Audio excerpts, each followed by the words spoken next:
Hello, Hello. hello, Mrs. Leech. How are you? Very Lovely to see you again. Thank you. Can I come in? Of course you may.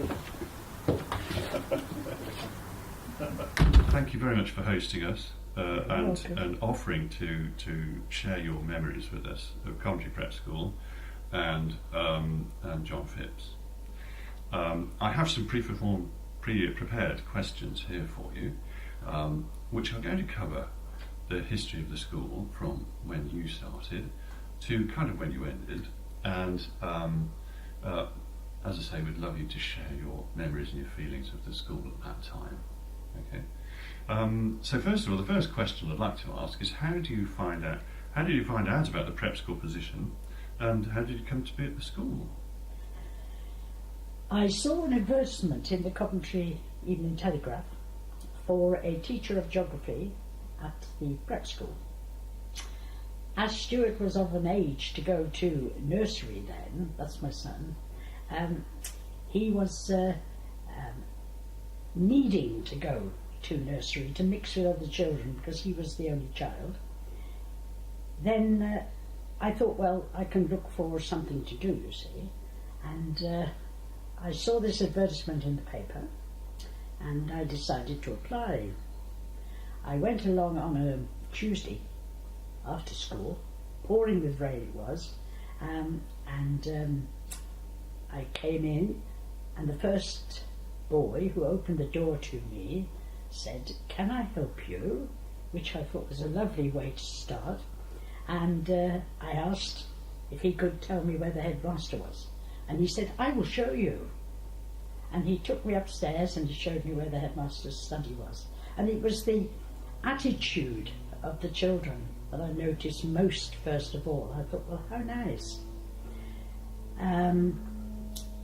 I saw John and we chatted for a couple of hours in a very relaxed way, and then I went away.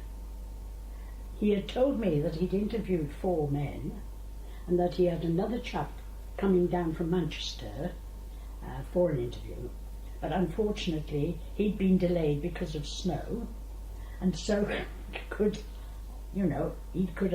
give me a decision. On the Thursday evening he rang me up and he said, would I like to join the prep school? That's a really lovely story, actually, because as you may be aware, obviously aware, most of the staff at the school were men. Yes. But he made the choice to bring in a woman teacher. Yes. So that's quite. Did you get any feeling about why that was the case, or?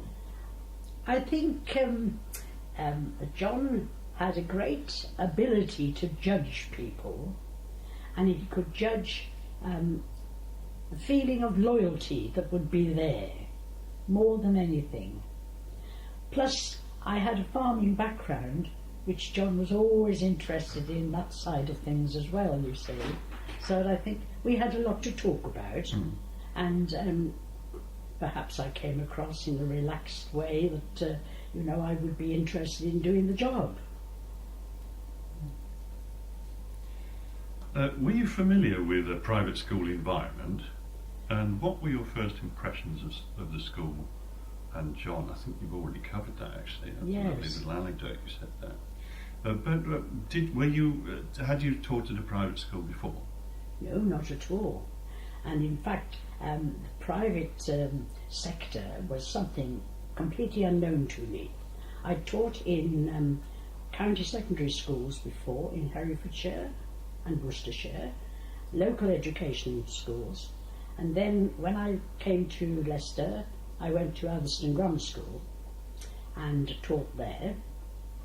And coming into Coventry, this advertisement, intrigued me because it was still for geography and sport, but I didn't know, anything about private school at all.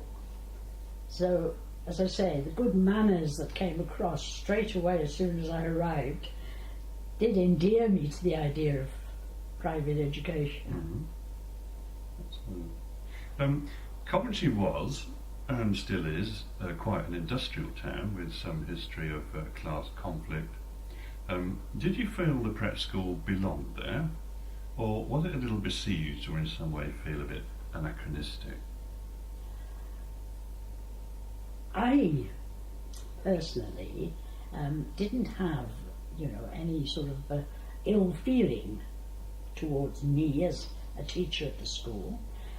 Whenever I mentioned where I taught, people would say, "Oh yes, the Swallows." So it was still Dr. Reverend Swallow's school in their eyes, because that was how they knew about it. But apart from that, no, people would sort of say, "Oh, very nice," and that would be the end of it.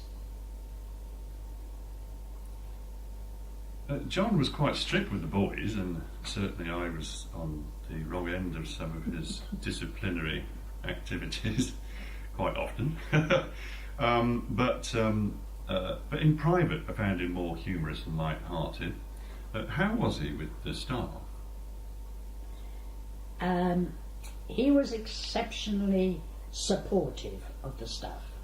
You always felt he was there at your back, supporting whatever you did or whatever you wanted to do.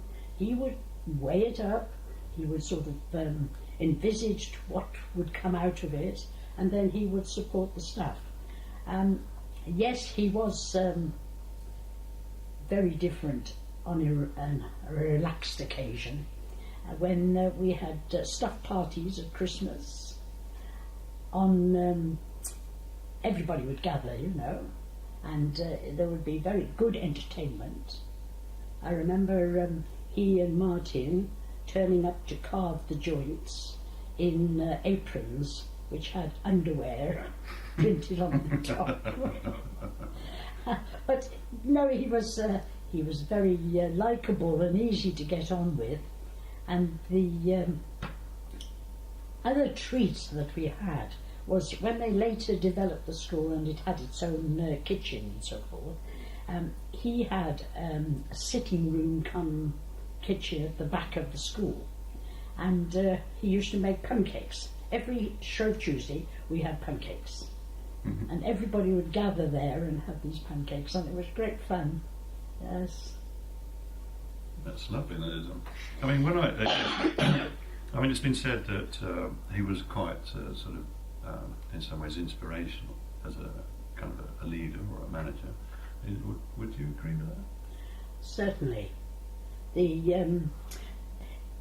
It was his way of running a very large family, and that was the feeling that came across. And both the teaching staff, the domestic staff, everybody was as important to John. The children, really, the respect was there. I mean, if he came into the room, everybody stood up straight away, no dithering about. That was the headmaster, and he was viewed in that way by the children. But the staff, they were also important to him, and he was very supportive in whatever you were doing. We suggested going on these field trips, which was something the school hadn't done before, and he thought that was we'll think about it. But he finally agreed, and he was very pleased that we had carried it out in the end. Yes. What was your opinion of corporal punishment then and now? And was it? And it was fairly commonplace, wasn't it? Yes. I remember when my own son started at the school. That was the only thing that was worrying me. Was the day that Stuart would have to go to the headmaster's office for the cane. But it never happened, fortunately. But yes, in some ways, at that time, there was a need for it, and it was accepted that these stringent measures was all part of the ethos of the school. But no, personally I wouldn't think of it, but it led to very good discipline, and with good discipline you can learn. If there's poor discipline, you know, it's very much more difficult to learn. That's very true, actually. Yes. I mean, I was on, as I mentioned, on wrong end on several occasions, but I never felt that it was done in malice, and there was always a logic to it. You know. So. And the other thing too was that there was punishment, and then it was forgotten. Clean slate again. And that, you know, is far better than nagging over something for a long time. Yes. Well, I mean, as I say, memory, time has been very kind to my memories in the school, and that's something I never really remember at all, to be honest with you. What did you talk about in the staff room? Well, not wishing to betray any confidences at all. When we were having an official meet, so to speak, in the staff room, then problems that some of the children were facing perhaps were brought up. I mean, perhaps, you know, there was a divorce in the family, or perhaps a parent had died, or a close relative had died, and there was that sympathy or the need to you know, be extra careful about what was said to the child because of that. Other aspects were things like day-to-day running of the school, improvements in the syllabus, that sort of thing. I don't think there were any sort of personal pickings over, shall we say, at the staff meeting. They were constructive. Yes. Well, I remember the staff room as kind of, you know, you'd approach the staff room in great trepidation. It was a kind of a dark, it was kind of not very well lit, and a smoke filled. Of course, yes, yes. And John with his cigars was no better. And plenty of comfy chairs and things, you know. Yes. So it was quite it was a palace of mystery for us pupils, I must say. So it was interesting to see your perspective on that. How did the prep change during your time there? Well, when I went there, we had this terrific family feeling that everybody was working for the best for the child. The parents were very supportive, the staff were a unit, and there were very, very few absences. If someone was away for a day, you know, it was because they were going to a conference or something like that. There was terrific loyalty. The staff remained for years. When I was helping out after I'd retired, there was a very different story. That people did often take a day when it wasn't necessary, and they weren't the loyalty, you know, that there was in the past. It was, you know, 9 to 4 job, and that was if you after get out John, of it, I that would guess. be good. Sorry. That was after John. Oh Lord, yes, yes. Yeah. I'm talking about, you know, my final experiences of the school. But no, when John was there was, as I say, a complete effort from everybody.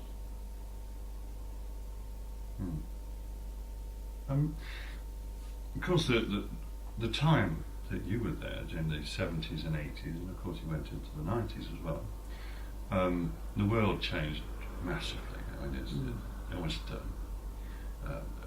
you know, extraordinary amounts of change. Did that affect the outlook or philosophy at the school during your time? I think that when John left, it was a closing of a book of a different type of volume. The beginnings after that were very different. The feeling didn't exist in the school of the family unit so much. We were regarded almost as the small fry down the road from the grammar schools. The loyalty was no longer there in the same sense. I suppose the first thing was the division of the one headmaster sharing two schools at that time, which didn't work. But it was not the same. And then, of course, there were these mountains of paperwork that suddenly had to be produced. Whereas with John, he told you what you had to teach. He outlined the sort of things that he would expect you to teach, and you just got on with it. And really, the parent discussions at the end of term, where we sort of went over the reports and so forth, that was the most important summing up of what had been achieved. And the results spoke for themselves. I mean, we had pupils going to Malvern and the Wirral and Rugby, Warwick. They were all, flying high into the next schools.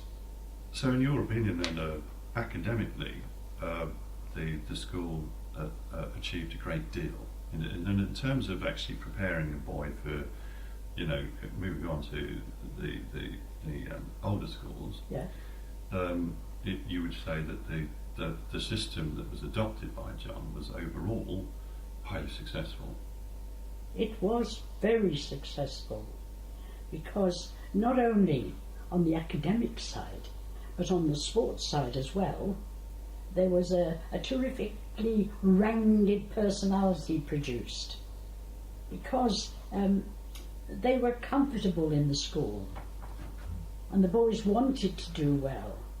They loved, the pleasure of the headmaster in what they'd achieved, and he was always there, with the compliment, with the encouragement, and I think that was so important.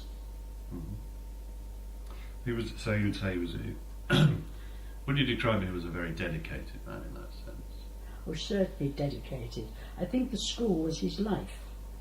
He had experience of working in the community and so forth, with the telegraph and so on, but he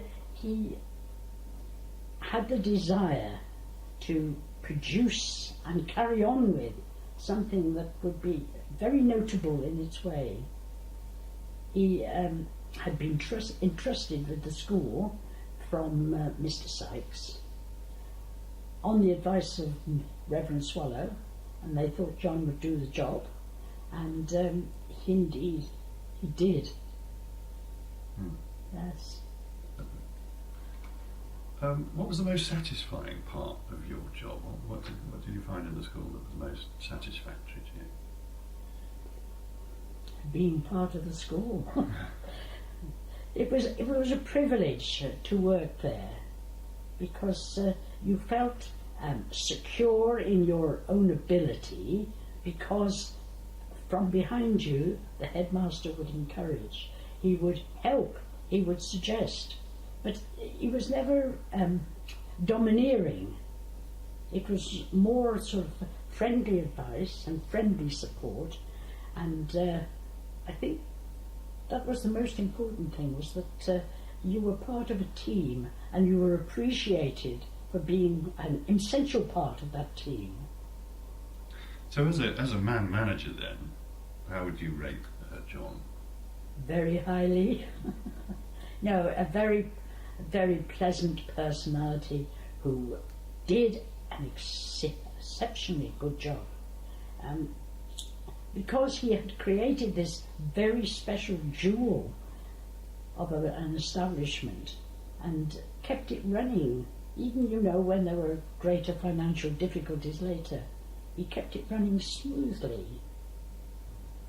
Okay, thank you for that. That's lovely. Well, did you think there were any drawbacks for working in such a small, close-knit school? Did you feel that there were any kind of it was losing out on anything? It was losing out on in particular.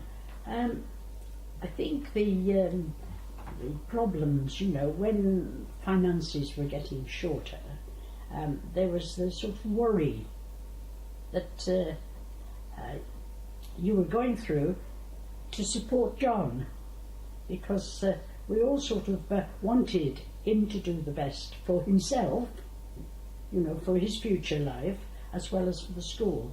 And there was a sort of closing down period that we went through. But we all thought, we've got to support him because he's given his life to the school, and there must be a time for him to have, his own recreation. Because he had had this full-time job for so long. Well, it was his life. Yes, that's right. Absolutely. And one of the singles is a bit peculiar, but you have a very kind of excellent aspect of this. I say aspect, because aspect wasn't a word that... No, that came up on report. It was struck through. So, what of the single aspect, was that essential to the school, or was it in terms of, boys, or would it have been better with some girls in there, do you think?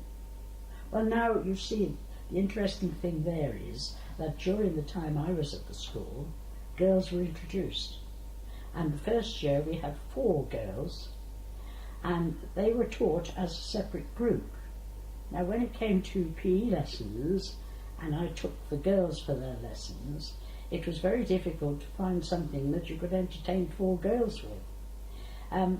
As numbers grew, then there were more things for them to do. We had a netball team and so on. But it was not the same.